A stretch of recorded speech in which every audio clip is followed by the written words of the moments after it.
I grew up in Minnesota. I've lived in New York for about 6 years now. I do web development. I grew up there in Newark, New Jersey, which is the largest city in the state of New Jersey. Lived there all my life, and now here helping out. It's our first trip to New York City for my birthday. I lived in New York for the last 23 years. I've been out here for the last month. I had an opportunity to come here. My life wasn't going anywhere in Tennessee. It's a lot easier to be homeless up here than it is down there. Originally from Jamaica, West Indies. Currently finishing my graduate degree in human services, and also getting that's my master's degree in human services, but I'm also getting another degree, master's degree in science administration, emphasis on finance. I do freelance web development. I'd probably be trying to look for some projects. But it's a bad economy. It's hard to find work right now. There aren't a lot of people starting a lot of new businesses, so there aren't really that many new websites that need to be developed. I had a job when I was like 16 in Food City in Tennessee. That's the best I've ever had.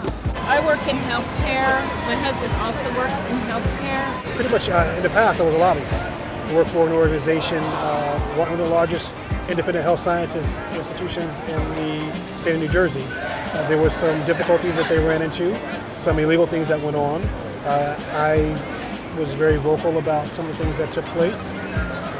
There was an investigation. A senator went to jail. One dean went to jail. And I've been involved with standing up for corruption or standing up against corruption ever since. I was in wholesale cosmetics and I was a glazer. I'm going back to school soon, but wholesale cosmetics and cutting glass is probably what I'd be doing.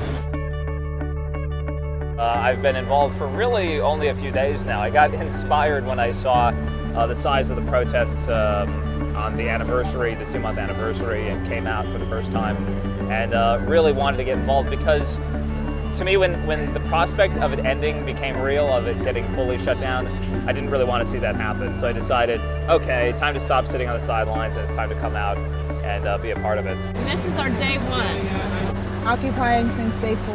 I've just recently been involved in what I've been following it for quite some time. We wanted to see what was going on with Occupy Wall Street. So what was happening. Hi America would look like 5 years from now. Very similar to this one. We're not far from it. 5 years. I don't know if I got to tell you, I don't think policy works that quickly. But if we were to say 5 years, I would love to see hearings that take place in Congress, and committee hearings that are going to talk about social inequality, economic inequality, how we can work on balancing the playing field, and obviously increase the level of social responsibility within organizations.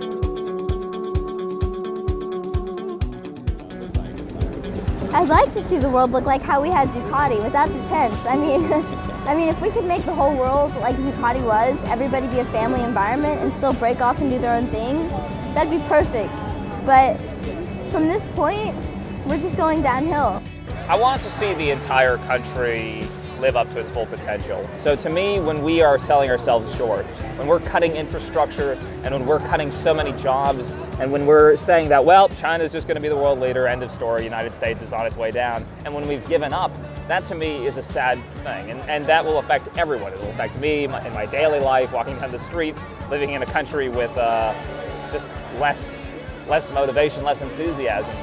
And so what I'd like to see is for it to be easier for people to live out the lives they want to live, easier to start a business if you're an individual, easier to feel like you have some degree of a safety net if you lose your job, feel like you're actually able to move up somewhat.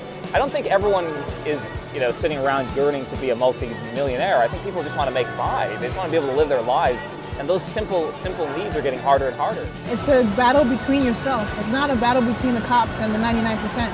It's not a battle between the 1% and the 99%. It's a battle between you and you. And that's it. Once you've occupied yourself, then you know how important this movement is.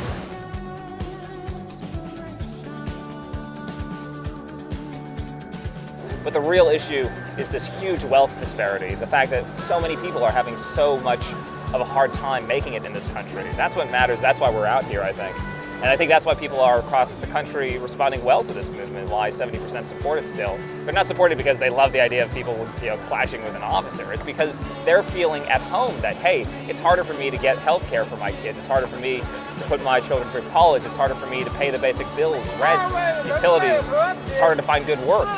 So that's the core, and that's why we need to have this conversation. So my name's Salvatore. I lived in New York for the last 23 years. I'm Janine from Carrollton, Texas, outside of Dallas. I'm Bryn. My name is Lady Millard. My name's Lena, and I'm originally from Tennessee. That's Matt Sky. Lewis Copeland.